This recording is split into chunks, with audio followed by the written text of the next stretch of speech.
For Your Money is brought to you by NelsonCorp Wealth Management. It's now time for Your Money. We're joined by David Nelson, CEO of NelsonCorp Wealth Management. Welcome back, David. Thank you, Brandy. Appreciate it.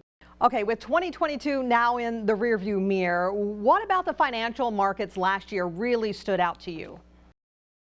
Well, I think the stock market got all the attention, but really the fact that nearly everything lost value last year is what stood out to us.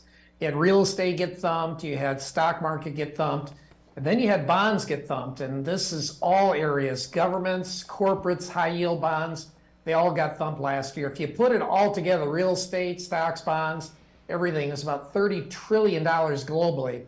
The chart I brought along today is a nice visual as far as each dot is representing a given year. And on the bottom, it's looking at stock returns. And on the left-hand side, it's looking at bond returns. Where you ideally want to be is in the upper right. And you can see a lot of dots as far as up there. Where you don't want to be is in the bottom left.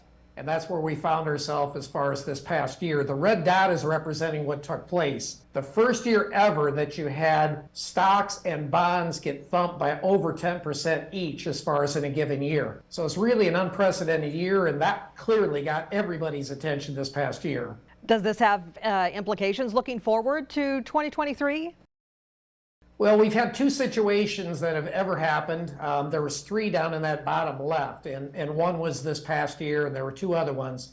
1941, where you had Pearl Harbor, and then 1969, where you had a heavy recession that was taking place. You had inflation. The Federal Reserve was increasing interest rates.